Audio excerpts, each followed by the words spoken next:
Hello बच्चों, स्वागत है आपका एक बार फिर से हानु ग्लोबल स्टडीज पर। और जैसे कि हमने रीजनल ज्योग्राफी को कवर कर रहे थे और अब हम पहुंच गए हैं एशिया पर। ठीक है, एशिया के बाद हमारा केवल ऑस्ट्रेलिया और अंटार्कटिका बचा है। ठीक है, इससे पहले कि हमने सभी कॉन्टिनेंट्स को कवर कर लिया है। तो जैसे कि हमारा तरीका रहा है कि हम सबसे पहले किसी कॉन्टिनेंट की ज्योग्राफिकल लोकेशंस को फाइंड करने का प्रयास करते हैं कि कौन कौन सी समुद्र से, कौन कौन से आइलैंड से वो घिरा हुआ है। ठीक है, वहां की बात करते हैं। ठीक है, तो जैसे कि ये पूरा का पूरा आप जो देख रहे हैं ये एशिया है। ठीक है, एशिया महाद्वीप के नाम से जाना जाता है पूरा क्षेत्र।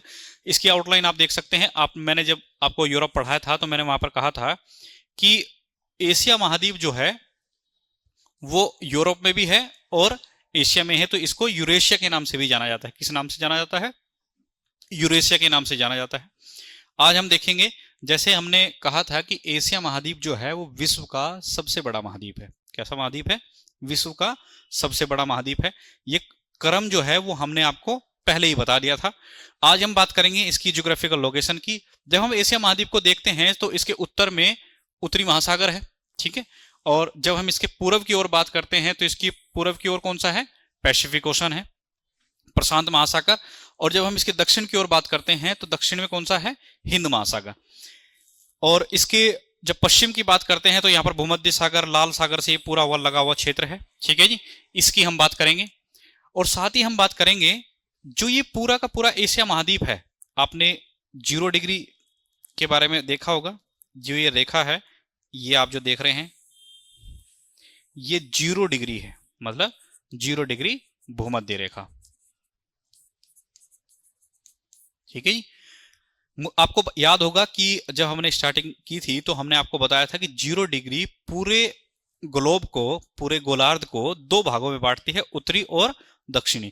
यहां पर आप देख रहे होंगे कि एशिया महाद्वीप जो है वो पूरा का पूरा लगभग उत्तरी गोलार्ध में है। केवल इंडोनेशिया के ही कुछ द्वीप ऐसे हैं जो दक्षिणी गोलार्ध का पार्ट है। ठीक है जी, तो आपको याद रखना है। और यहां पर आप जब देखेंगे तो ये यूराल माउंटेन आप देख रहे हैं। जैसे हमने आपको कहा था कि जब यूरोप और एशिया की हम बात करते हैं तो यूराल माउंटेन ही और यूराल नदी ही उसको अलग करती है एक दूसरे से।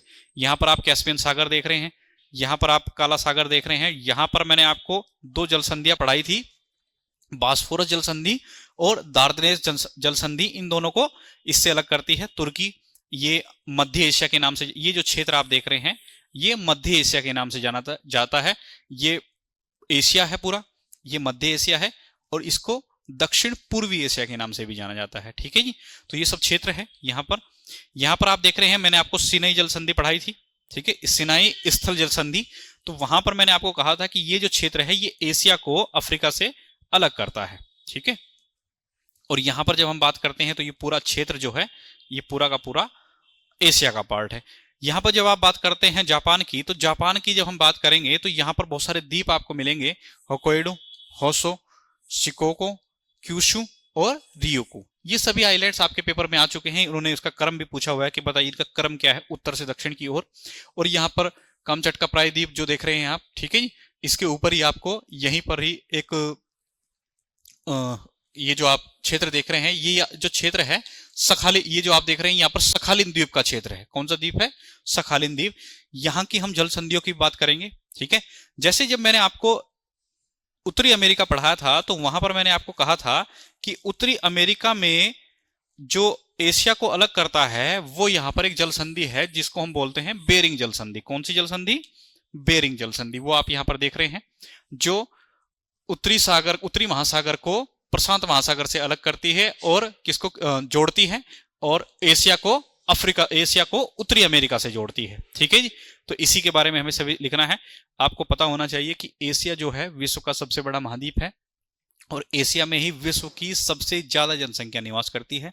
और 2 देश ऐसे हैं जिसमें विश्व की लगभग सबसे ज्यादा जनसंख्या निवास करती है, एक है चाइना और दूसरा है भारत। वर्तमान में भारत पहले नंबर पर आ चुका है जनसंख्या के मामले में, चाइना जो है वो दूसरे नंबर पर हो गया है। ठीक है जी, तो आज हम जो है इन्हीं सब चीजों के जानने का प्रयास करेंगे और इन सभी चीजों को जानने से पहले हमें इन्हीं सभी चीजों को लिखना होगा। ठीक है, लिखने का प्रयास कीजिए कि अगर आपने लिखना शुरू नहीं किया है तो आप उन चीजों को लंबे समय तक याद नहीं रख पाएंगे। ठीक है जी, तो याद लिखिएगा, एशिया महाद्वीप विश्व का सबसे बड़ा महाद्वीप है।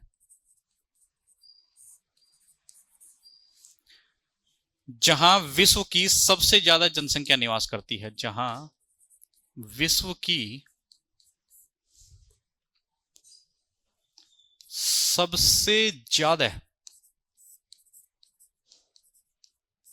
सबसे ज्यादा जनसंख्या निवास करती है। और सबसे ज्यादा जनसंख्या कहां पर निवास करती है, याद रखिएगा, फर्स्ट नंबर पर आएगा तो आएगा भारत, और सेकंड नंबर पर कौन आएगा, चीन, जनसंख्या के मामले में। ठीक है जी, तो इनको भी आपको याद रखना है। ठीक है, तो हमने दूसरा पॉइंट हमने आपको, जैसे हमने आपको बताया कि ये लोकेशंस है, तो हमें पहले इसका ये भी ज्योग्राफिकल लोकेशन में कि इसके उत्तर की ओर कौन सा महासागर है। ठीक है जी, एशिया महाद्वीप के उत्तर में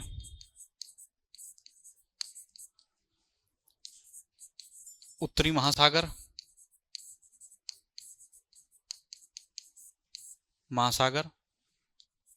दक्षिण में हिंद महासागर,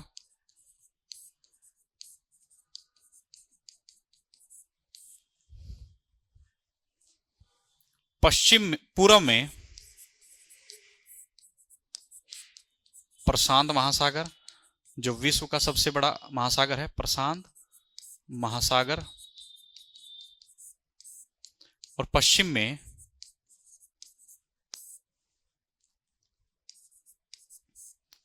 में यूराल पर्वत। जैसे कि मैंने कहा था कि ये जो पर्वत है यूराल पर्वत से अलग होता है। पश्चिम में यूरोप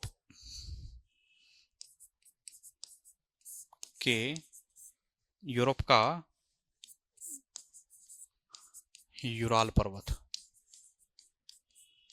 स्थित है।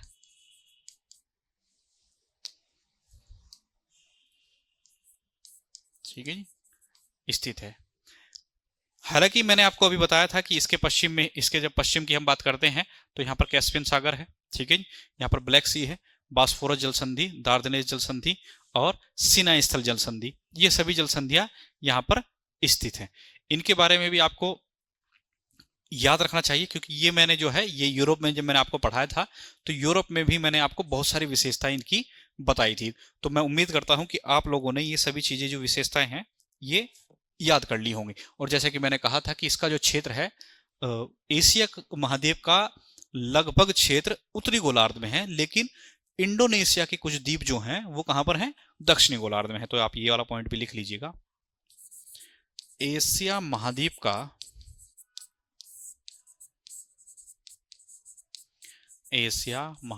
का लगभग क्षेत्र, अधिकांश क्षेत्र, ऐसे लिख सकते हैं, का अधिकांश क्षेत्र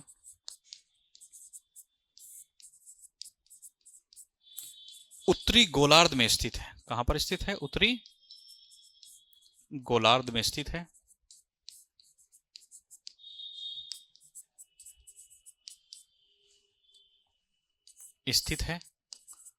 जबकि इंडोनेशिया के कुछ द्वीप, इंडोनेशिया के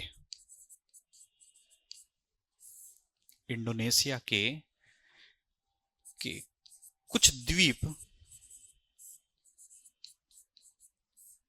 दक्षिणी गोलार्ध में स्थित है, दक्षिणी गोलार्ध में स्थित है। ठीक है, दक्षिणी गोलार्ध में स्थित है। तो मैं उम्मीद करता हूं कि आप लोगों ने सभी ये लिख लीजिए होगा, क्योंकि पेपर में क्वेश्चन आते रहते हैं कि वो पूछता है कि बताइए एशिया का पूरा पार्ट जो है वो केवल उत्तरी गोलार्ध में है, तो ऐसा नहीं है, कुछ पार्ट जो है वो दक्षिणी गोलार्ध में भी है। ठीक है, इंडोनेशिया का पार्ट यहाँ पर आप देख रहे हैं, सुमात्रा का, जावा, यहाँ पर बाली, ठीक है जी, और बोर्निया वगैरह जो है, आधा हिस्सा जो है वो उत्तरी गोलार्ध में है और आधा हिस्सा कहाँ पर है, दक्षिणी गोलार्ध में है। ठीक है, और हम बात करते हैं जो ये पूरा एशिया जो है, यहाँ पर 4 प्रकार की जातियां पाई जाती हैं। कैसी जातियां पाई जाती हैं? 4 प्रकार की। एक तो मंगोलोइड पाई जाती है, ठीक है, ऑस्ट्रेलोइड और निग्रो, और उसके अलावा प्रोटोस्टोलॉइड। कॉक्सॉइड, मंगोलोइड, निग्रो और प्रोटोस्टोलॉइड। जब आपसे कोई पूछेगा कि एशिया में कितनी जनजातियां, कितनी नरजातियां जो हैं, नरजातीय विविधता कैसी है, कि यहाँ पर इंसान किस तरीके के रहते हैं, तो 4 प्रकार के इंसान यहाँ पर मनुष्य जो है पाए जाते हैं। एक है कॉक्सॉइड, दूसरा है मंगोलोइड, तीसरा है निग्रो और चौथा है प्रोटोस्टोलॉइड। ठीक है, ये इनकी विविधता के आधार पर ही इनके नाम डिसाइड किए गए हैं। किसके आधार पर? विविधता के आधार पर, क्योंकि क्षेत्रों की विविधताएं जो हैं वो अलग अलग हैं। ऐसा इसलिए है क्योंकि क्षेत्र जो हैं, जैसे मैं आपको कहूं कि ये जो व्हाइट वाला जो क्षेत्र आप देख रहे हैं, ये ठंडा क्षेत्र है। कैसा क्षेत्र है? ठंडा क्षेत्र है ये वाला। तो यहां पर जो इंसान बसे हुए हैं, जो मनुष्य जो रहते हैं, वो अलग तरीके के हैं। ठीक है जी, अब हम बात करते हैं, कुछ आइलैंड्स की बात करते हैं। ठीक है जी,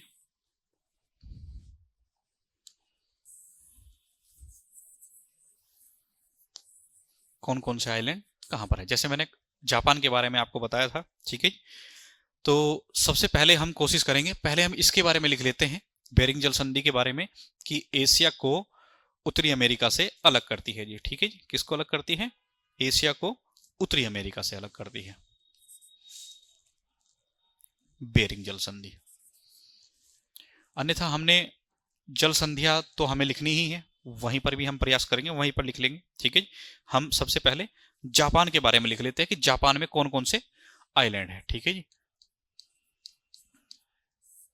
ठीक है जी, तो जापान जो है, जापान में कई सारे आइलैंड आपको मिल जाएंगे। ठीक है जी, तो मैं आपको दिखा देता हूं पहले एक बार, फिर मैं उनके नाम लिख दूंगा। पहले का नाम है होकाइडो, ये आप देख रहे हैं, इसको बोलते हैं होकाइडो। दूसरा जो है वो है होन्शु, तीसरा जो है उसको बोलते हैं सिकोकू, चौथा जो है उसका नाम है क्यूशु, और पांचवा जो है उसका नाम है रियूक्यू। क्या नाम है? रियूक्यू। आपको ये क्रम याद रखना है। पहले का नाम है होन्शु, पहले का नाम है होकाइडो, ठीक है जी, पहले का नाम है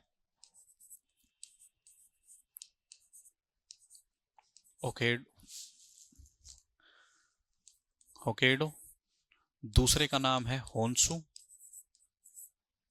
ठीक है जी, और तीसरे का नाम है शीकू, शीक्यूकू। ठीक है जी,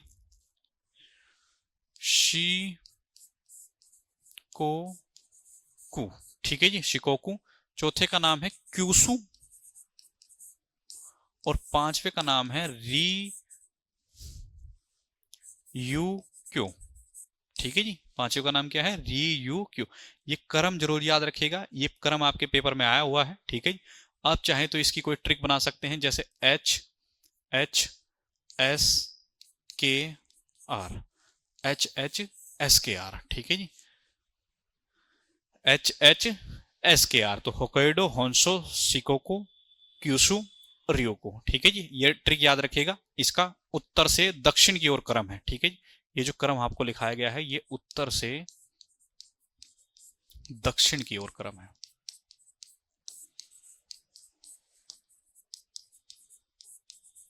ठीक है जी, क्रम, इसको जरूर याद रखिएगा, आपके एग्जाम में कई बार आ चुका है। ठीक है जी, अब हम बात करते हैं और आइलैंड्स की। ठीक है जी, जैसे फिलीपींस आइलैंड है, फिलीपींस। ठीक है जी, ये फिलीपींस आइलैंड जो है ये भी कई भागों में बटा हुआ है। ठीक है जी, कई भागों में बटा हुआ है। ठीक है, तो फिलीपींस आइलैंड के बारे में जब हम बात करते हैं, तो यहां पर ही एक आइलैंड है। ठीक है, जो इसके क्षेत्र हैं, जैसे ये है पालावल, मिंडोनावा, ठीक है, लुजोन। ठीक है, ये 3 आइलैंड ऐसे हैं जो यहाँ के प्रमुख आइलैंड हैं। ठीक है जी, तो फिलीपींस की जब हम बात करते हैं,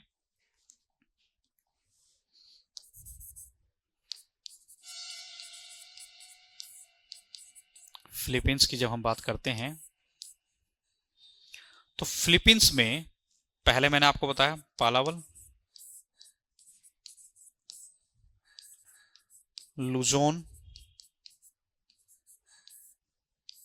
और तीसरा जो है वह है मिंडोनाओ। मिंडोनाओ, ठीक है। तो याद रखिएगा, पालावल, लुजोन और मिंडोनावा जो है 3 आइलैंड हैं, ठीक है जी, फिलीपींस के। तक इनको आप याद करने का प्रयास कीजिएगा, ठीक है। नहीं तो आपको और भी, जब हम जल संधियां वगैरह लिखाएंगे तो वहां पर भी इनके बारे में बहुत सारी चीजें आती हैं, वहां पर भी हम इनको प्रयास करेंगे कि वहां पर भी आ जाए, ठीक है जी। अब हम बात करते हैं ये एशिया की जल संधियों के बारे में बात करते हैं। जल संधियों को जब हम कवर करेंगे तो वहां पर आपकी बहुत सारी चीजें कवर हो जाएंगी, ठीक है जी। और जल संधियां, मैंने आपको कहा था कि जल संधियां जो हैं वो किसी भी एग्जाम के लिए बहुत ज्यादा इंपॉर्टेंट होती हैं, ठीक है, क्योंकि वहां से क्वेश्चन आने की संभावनाएं ज्यादा हैं, ठीक है जी। तो वैसे तो मैं आपको बता दूं कि जब हम बात करते हैं कि एशिया का, जब हम पहाड़ वगैरह पढ़ेंगे, माउंटेन्स पढ़ेंगे, तो यहाँ पर हम हिमालय के पर्वत के बारे में भी जानेंगे, नदियों के बारे में जानेंगे, क्षेत्रों के बारे में जानेंगे, ठीक है जी।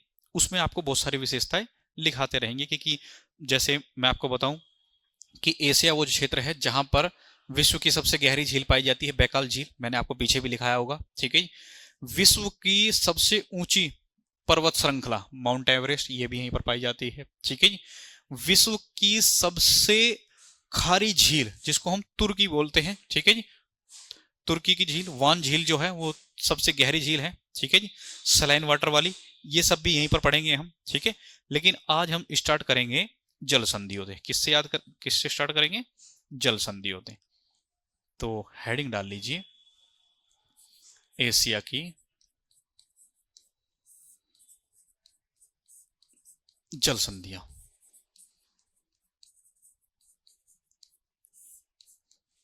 एशिया की जल संधियां।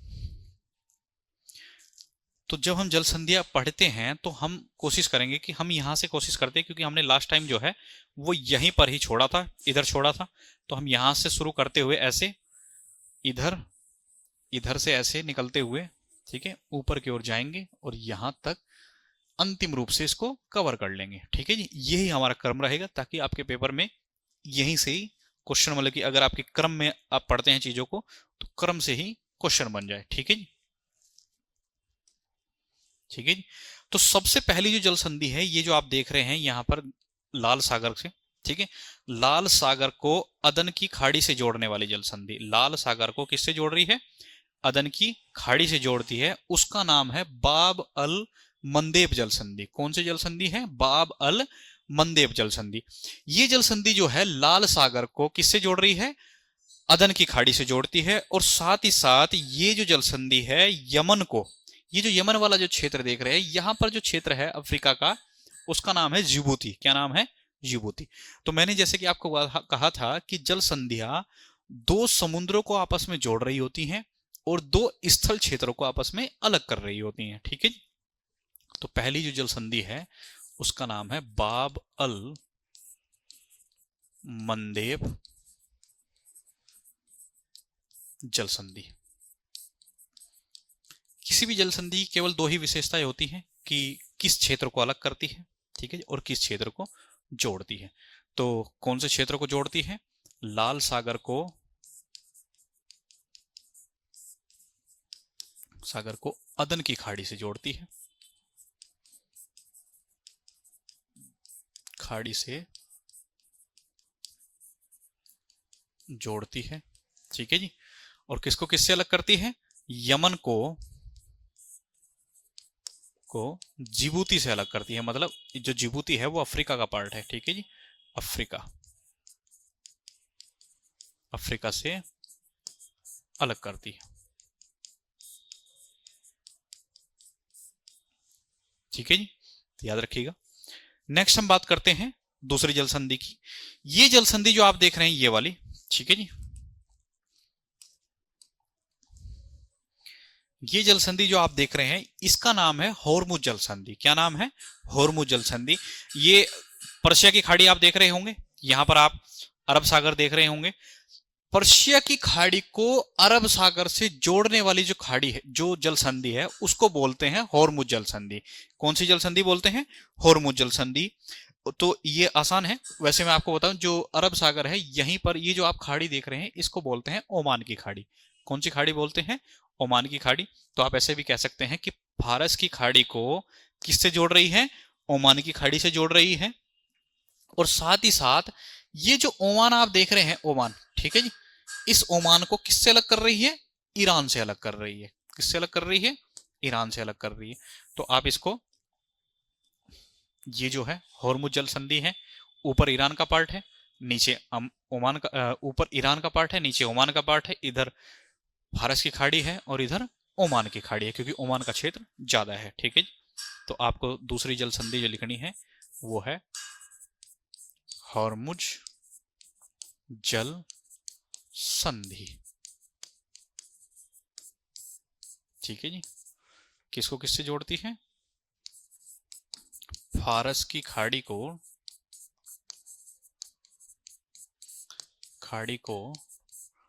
ओमान की खाड़ी से जोड़ती है। ओमान की खाड़ी से जोड़ती है।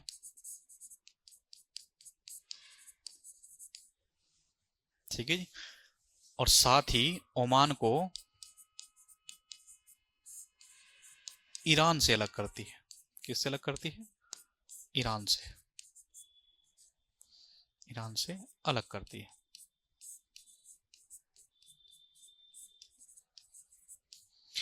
नोट डाउन करते चलिएगा और साथ ही साथ आपके जो आपने मैप बनाया होगा वहां पर भी इसको आउटलाइन बिछाते चलिएगा। कहीं ऐसा ना हो कि अगर आपने यहाँ पे छोड़ दिया तो ये फिर बाद में दिक्कत करते हैं कि आपको एग्जाम में ये जो आप मैप बनाते हैं, अगर आप मैप में किताब कॉपी में ही अगर आप बनाने का प्रयास करेंगे तो ज्यादा अच्छा होगा, वरना ये चीजें जो हैं आप भूल जाते हैं चीजें। ठीक है। तो मेरा प्रयास यही रहता है कि आप यहीं से ही चीजों को कवर करते चलिएगा। ठीक है जी। अब हम बात करते हैं तीसरी जल संधि की। कौन सी जल संधि? तीसरी जल संधि की। और तीसरी जल संधि जो है वो भारत से ही मिली हुई है। ये पाक जल संधि है। क्या? कौन सी जल संधि है? पाक जल संधि। पाक जल संधि जो है वो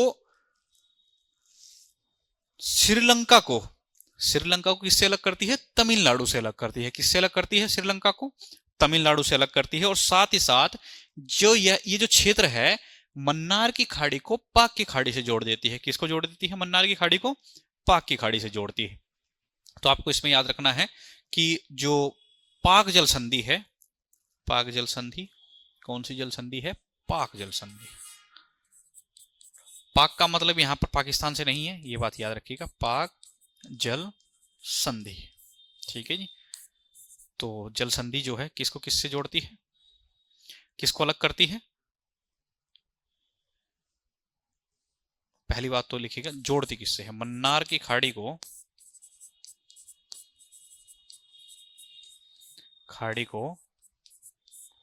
कौन सी खाड़ी से जोड़ती है? पाक की खाड़ी से जोड़ती है। पाक की खाड़ी बताई थी ना अभी। पाक की खाड़ी से जोड़ती है। और अलग किससे करती है? श्रीलंका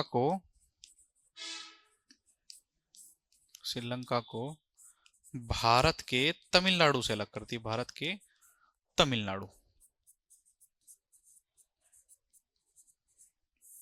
तमिलनाडु से अलग करती है। ठीक है जी। तो अभी हमने आपको पाक जल संधि के बारे में बताया कि, लेकिन एक बात याद रखिएगा, पाक जल संधि जो है वो पाकिस्तान से संबंध नहीं है। कहीं ऐसा ना हो कि आप इसको पाकिस्तान के नाम से याद कर ले। ठीक है जी। अब हम बात करते हैं आगे की जल संधि से। जैसे ही हम भारत में एंटर करते हैं, यहां पर एंटर करते हैं, तो यहां पर भी आपको एक जल संधि मिल जाएगी। ठीक है। जिसका नाम है सुंडा जल संधि। कौन सा नाम है? सुंडा जल संधि। एक मिनट रुकिएगा। ठीक है जी। ठीक है। तो यहां पर जब आप देखेंगे तो यहां पर आपको एक संधि मिलेगी जिसका नाम है सुंडा जल संधि। सुंडा जल संधि जो है वो सुमात्रा द्वीप को, ये सुमात्रा द्वीप आप जो देख रहे हैं ना, ये वाला द्वीप जो देख रहे हैं, इसको जावा द्वीप से अलग करती, यहीं पर ये जल संधि है। कहां पर है? यहां पर जो आप ये छोटा सा क्षेत्र देख रहे हैं, ये वाला सुमात्रा द्वीप को किससे अलग कर देती है? जावा द्वीप से अलग कर देती है। और साथ ही साथ कौन से दो सागरों को जोड़ देती है? हिंद महासागर को। ये जो हिंद महासागर आप देख रहे हैं ना, ये पूरा का पूरा जो आप देख रहे हैं, हिंद महासागर को किससे जोड़ देती है? ये जावा सी आप देख रहे हैं, ऊपर की साइड एक छोटा सा लिखा हुआ है जावा सी, ठीक है जी, तो वहां उसको जोड़ देती है। ये जावा सी आप देख रहे होंगे, ये आप अपने मैप में देखेंगे तो वहां पर और थोड़ा क्लियर दिख जाएगा, ठीक है जी। तो यहां पर ये जो जल संधि आप देख रहे हैं, ये कौन सी जल संधि है? सुंडा जल संधि है, ठीक है जी। एशिया में सबसे ज्यादा इंपॉर्टेंट जल संधियां ही हैं, ठीक है जी। सुंडा जल संधि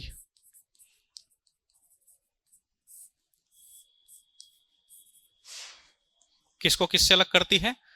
सुमात्रा द्वीप को, ये दोनों द्वीप इंडोनेशिया के हैं, द्वीप को जावा द्वीप से अलग करती है, द्वीप से अलग करती है और किसको किससे जोड़ती है? हिंद महासागर को,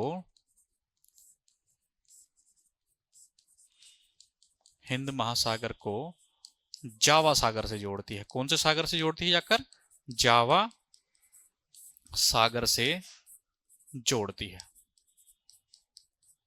ठीक है जी। तो हमने आपको कौन सी जल संधि बताई? सुंडा जल संधि बताई। और सुंडा जल संधि किसको किससे जोड़ देती है?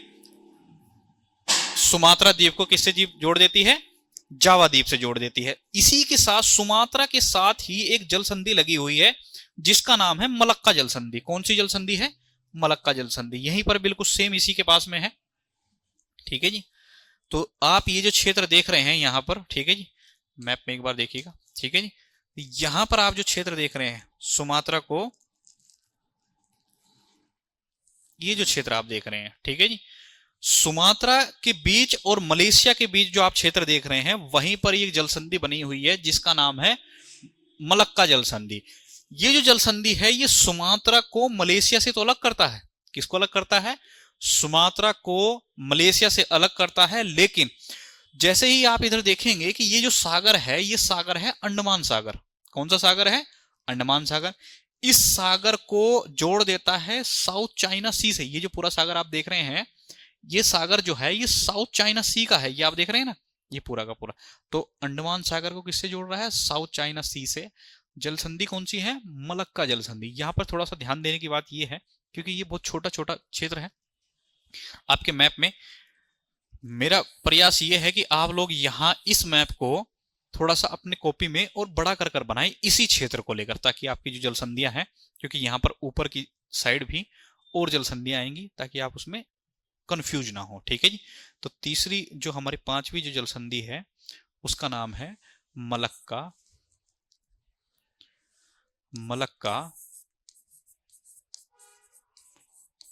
जल संधि। कौन सी संधि? मलक्का जल संधि। मलक्का जल संधि किसको किससे अलग करती है? सुमात्रा को, ठीक है जी। अगर मैं इसमें शॉर्टकट लिख दूं, सुमात्रा को किससे अलग करती है? मलेशिया से। ऐसे लिख सकते हैं, ठीक है जी। किसको किससे जोड़ती है? अंडमान सागर को, अंडमान सागर को जोड़ देती है दक्षिण चीन सागर से। ये तरीका भी लिख सकते हैं हम शॉर्टकट के लिए, दक्षिण चीन सागर, ठीक है जी। तो आप अगर इस तरीके से लिखेंगे तो आप और जल्दी क्वेश्चन को, मतलब कि नोट्स को पूरा कर सकते हैं, ठीक है जी। तो सुमात्रा को किससे अलग करती है? साउथ चाइना सी से। और अंडमान सागर जी, सुमात्रा को अलग कर देती है मलेशिया से, और अंडमान सागर को किससे जोड़ देती है? साउथ चाइना सी से जाकर जोड़ देती है। इसी के ऊपर ही, मलेशिया के ऊपर की जब हम बात करते हैं, ठीक है जी, मलेशिया के ऊपर जब हम यहां पर जाते हैं तो यहां पर एक जल संधि मिलती है हमें जिसका नाम है जोहर जल संधि। क्या नाम है? जोहर जल संधि, ठीक है जी।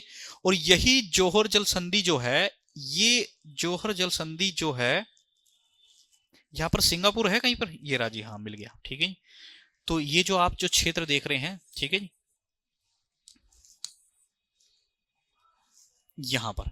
यहां पर ही एक छोटी सी जल संधि है जिसका नाम है जोहर जल संधि। ये जल संधि सिंगापुर को किससे अलग कर देती है? मलेशिया से अलग कर देती है, ठीक है जी। सिंगापुर को किससे अलग करती है? मलेशिया। जब आप इसको जूम करके देखेंगे तो वहां पर आपको पता लगेगा कि ये जो क्षेत्र है ये बहुत ही छोटा सा क्षेत्र है सिंगापुर का, ठीक है जी। तो वहां पर एक जल संधि है, ठीक है, जिसका नाम है जोहर जल संधि, ठीक है जी। तो आप इसको नोट डाउन जरूर कीजिएगा, ठीक है जी। छठी जल संधि जोहर जल संधि। आपके एग्जाम में ये सभी जल संधियां आ चुकी हैं, ठीक है जी। जोहर जल संधि किसको किससे अलग करती है? मलेशिया को अलग करती है सिंगापुर से, ठीक है। किससे अलग करती है? सिंगापुर से। और किसको किससे जोड़ देती है? सेम उसी को, अंडमान सागर को, अंडमान सी को किससे जोड़ देती है? साउथ चाइना सी से जोड़ देती है, ठीक है जी। किससे जोड़ देती है? साउथ चाइना सी से जाकर जोड़ देती है, ठीक है। जब हम बात करते हैं इसी जल संधियों की यहीं पर, तो यहां पर एक जल संधि आपको मिलेगी ऊपर की साइड, जैसे ही आप जाएंगे, ठीक है जी। यहां पर ऊपर की साइड जैसे ही हम जाएंगे यहां पर, ठीक है, ये जल संधि आप देख रहे हैं। आप इसको अपने मैप में जब जैसे ही देखेंगे यहां पर एक जल संधि आपको मिल रही होगी, ठीक है जी। इसका नाम है लुजोन जल संधि। कौन सा नाम है? लुजोन। आपको मैप में भी दिख जाएगा। यहां की जल संधियों के नाम आपको मिलने मुश्किल है क्योंकि वो बहुत छोटे होते हैं, ठीक है। तो जब आप अपने मैप में ही कोशिश करेंगे, जीपीएस वाले मैप में, तब वहां पर शायद वो मिल जाए, ठीक है जी।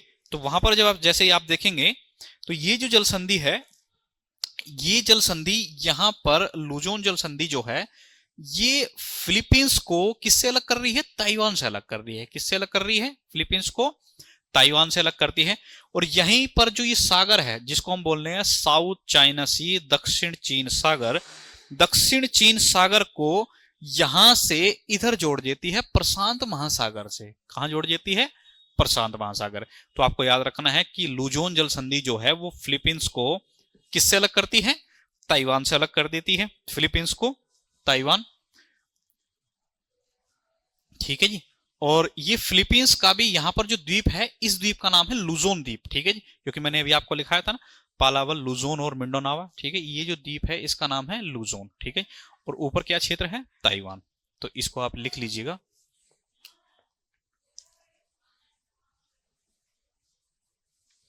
लुजोन जल संधि, लुजोन जल संधि हम शॉर्टकट में ही लिखने का प्रयास करेंगे, ठीक है जी। ताइवान को किससे अलग करता है? लुजोन द्वीप से। और लुजोन द्वीप किसका है? लुजोन लुजोन द्वीप किसका है? लुजोन द्वीप है फिलीपींस का, ठीक है जी। फिलीपींस का। और किसको जोड़ता है? साउथ चाइना सी को किसको जोड़ देता है? पैसिफिक ओशन से जोड़ देता है, ठीक है जी। तो पैसिफिक ओशन से। तो लुजोन द्वीप के बारे में हमने देखा, लुजोन जल संधि के बारे में हमने देखा। और इसी के ऊपर जब हम जाएंगे, इसी के ऊपर यहीं पर ही, ठीक है जी, जब हम इसके ऊपर जाते हैं तो यहीं पर ही आपको क्या मिल जाएगा? ताइवान मिल जाएगा, ठीक है जी। ताइवान जो है वो चाइना का ही पार्ट है, ठीक है जी, यहां पर, ठीक है। लेकिन यहां पर मैं आपको बता दूं कि यहीं पर एक जल संधि है जिसका नाम है ताइवान जल संधि। क्या नाम है? ताइवान जल संधि। ताइवान जल संधि जो है वो ताइवान को चीन की मुख्य भूमि से तो अलग कर देता है, और साउथ चाइना सी को किससे जोड़ देता है? ईस्ट चाइना से, पूर्वी चीन सागर से जोड़ देता है, ठीक है जी। तो इसके बारे में हम आपको लिखा देते हैं, ठीक है जी। दूसरी जल संधि हमने 6 जल संधि 7 कर ली है। 8वीं जल संधि है ताइवान जल संधि, ठीक है जी। वैसे मैं आपको बता दूं कि जो ताइवान है उसी ताइवान द्वीप का नाम फार्मोसा द्वीप भी है। क्या नाम है? फार्मोसा द्वीप। ये भी याद रखिएगा, ठीक है जी। ताइवान को क्या कहा जाता है? फार्मोसा आइलैंड भी नाम से जाना जाता है, ठीक है जी। ताइवान को किससे अलग करता है? चीन की मुख्य भूमि से। तो याद रखिएगा ताइवान को, और ताइवान को क्या कहा जाता है? फार्मोसा, फार्मोसा द्वीप। ठीक है जी। किससे अलग करते हैं? चीन की मुख्य भूमि से।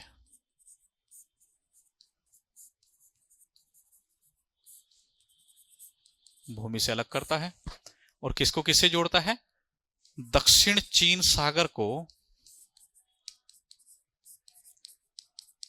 सागर को किससे जोड़ देता है? पूर्वी चीन सागर से, पूर्वी चीन सागर से जोड़ देता है। ठीक है जी। उम्मीद करता हूं कि आप लोगों ने इसको लिख लिया होगा। ठीक है जी। जैसे ही हम इसके ऊपर जाते हैं, ठीक है जी, जैसे ही हम ताइवान के ऊपर जाते हैं तो ताइवान के ऊपर ही एक जलसंधि हमें मिलेगी। यहां पर ये जो आप क्षेत्र देख रहे हैं ये वाला, ठीक है जी, इसको थोड़ा सा रफ कर देते हैं। ठीक है,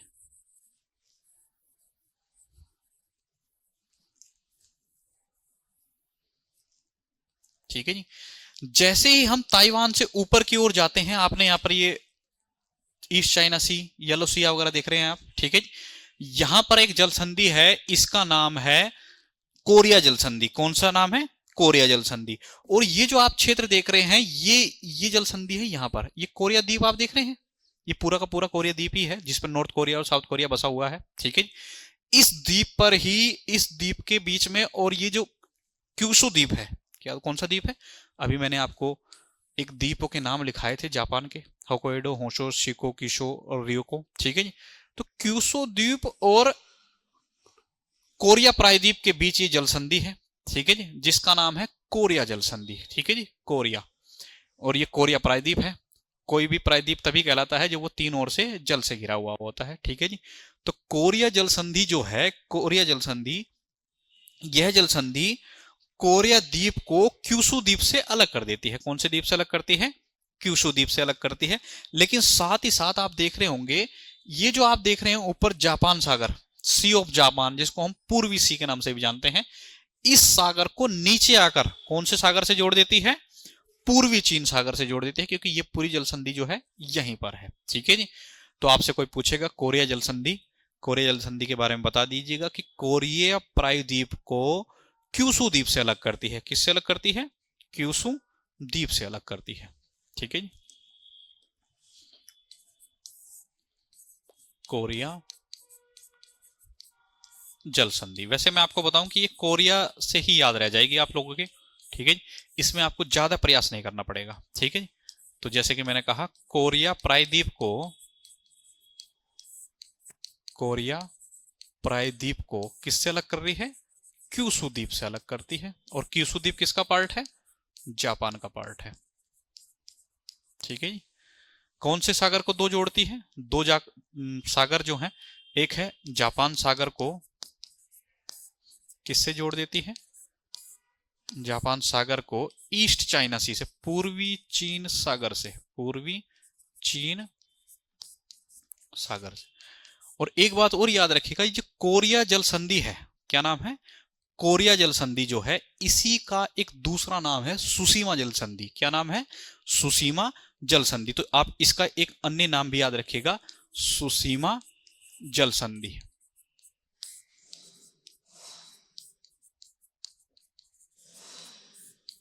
ठीक है जी।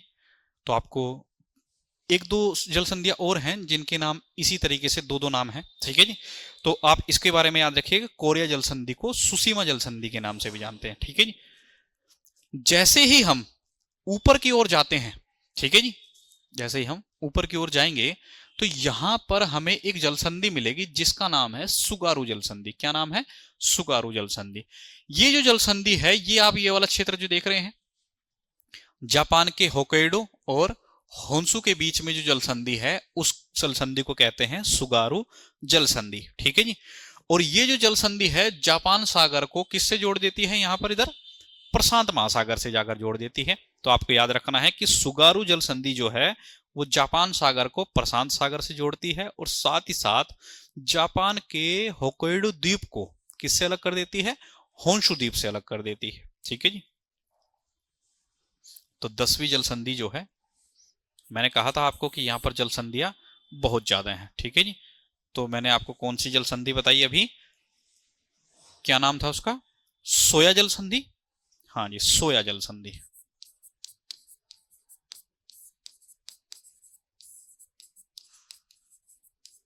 ठीक है जी। तो सोया जल संधि, जैसे कि मैंने कहा था कि सोया जल संधि के बारे में जो हम पढ़ रहे थे, सोया नहीं जी, सोया तो ऊपर है, ये तो सुगारू है। ठीक है, एक मिनट रुकिएगा, ये तो सुगारू जल संधि है, सुगारू के बारे में ही तो हम बात कर रहे थे। सोया तो ऊपर है, सुगारू जल संधि। हाँ जी, सुगारू जल संधि। ठीक है, हाँ, इसी के बारे में तो मैं कह रहा था कि अभी होकोइडो द्वीप, हाँ जी, होकोइडो द्वीप जो है वो सुगारू जल संधि में है। ठीक है, तो ये जो जल संधि है होक्काइडो द्वीप को कौन से द्वीप से अलग कर देती है? होन्शु द्वीप से अलग कर देती है, होन्शु द्वीप से अलग करती है।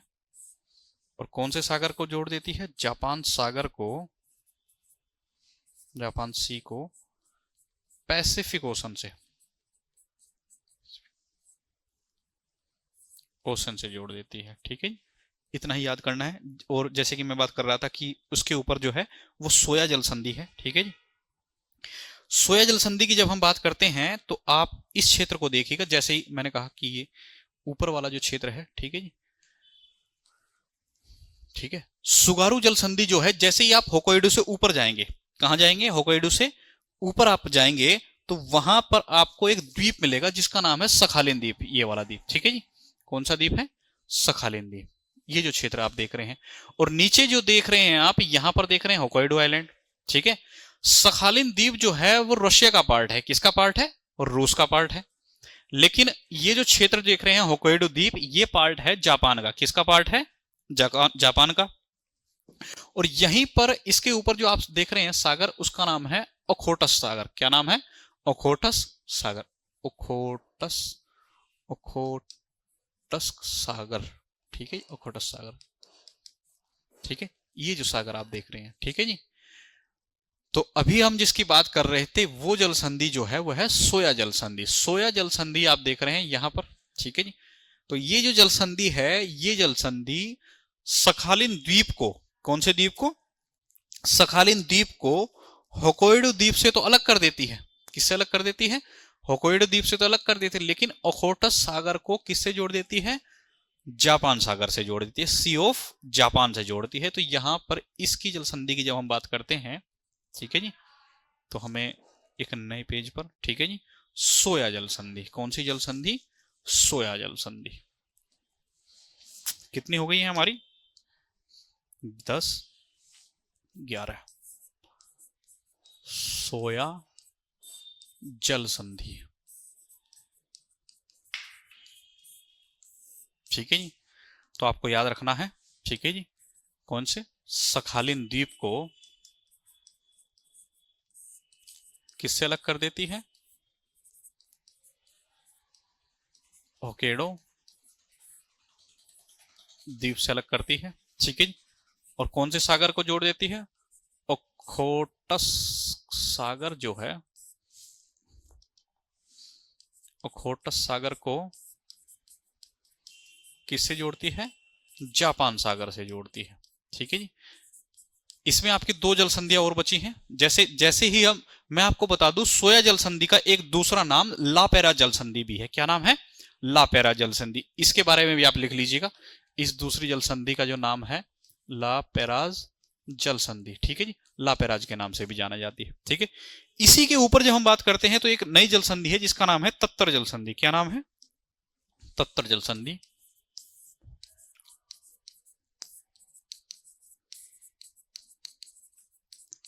ठीक है, तत्तर जल संधि के बारे में हम बात करते हैं तो जब हम देखते हैं मैप को, मैप में एक बार ध्यान दीजिएगा। ठीक है जी,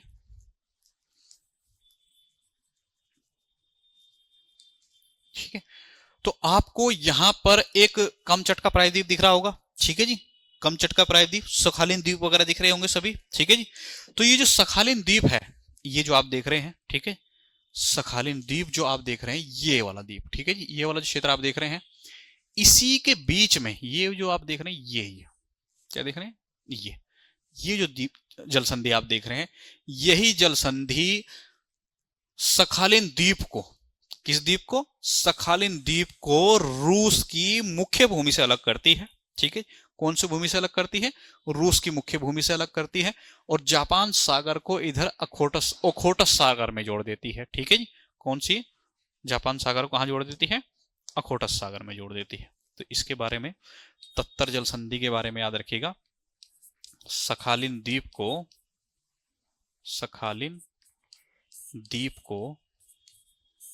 अलग करती है रूस की मुख्य भूमि से।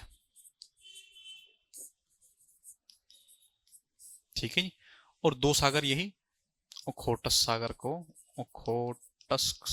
को किसके साथ जोड़ देती है? जापान सागर के साथ जोड़ देती है। ठीक है जी, जापान सागर के साथ। इसी के ऊपर जब हम बात करते हैं तो एक जल संधि और बचती है जिसका नाम है कोरिया। एक मिनट रुकिएगा जरा। ठीक है, हाँ जी, ऊपर जो है, जैसे कि मैंने ऊपर दिखाया था आपको, एक जल संधि, बेरिंग जल संधि, जो मैंने कहा था कि यहां पर आपको बची हुई है। ठीक है जी, तो यहां पर बेरिंग जल संधि के बारे में आप जरूर लिख लीजिएगा। बेरिंग जल संधि जो उत्तरी अमेरिका को किससे अलग करती है? एशिया से अलग करती है, और बेरिंग सागर को किससे जोड़ देती है? उत्तरी सागर से जोड़ देती है। ठीक है, ये जल संधि हमने पहले भी लिखाई हुई है, लेकिन यहां पर आप नोट जरूर कर लीजिएगा ताकि आपके याद रहे। 13वीं जल संधि जो है बेरिंग जल संधि, बेरिंग जल संधि। ठीक है जी, बेरिंग जल संधि जो है, जैसे कि मैंने कहा था कि उत्तरी अमेरिका को, और उत्तरी अमेरिका का भी कौन सा पार्ट? अलास्का का पार्ट, किससे अलग करती है? एशिया से। और एशिया में भी किसको? एशिया में भी साइबेरिया को अलग करती है। ठीक है जी,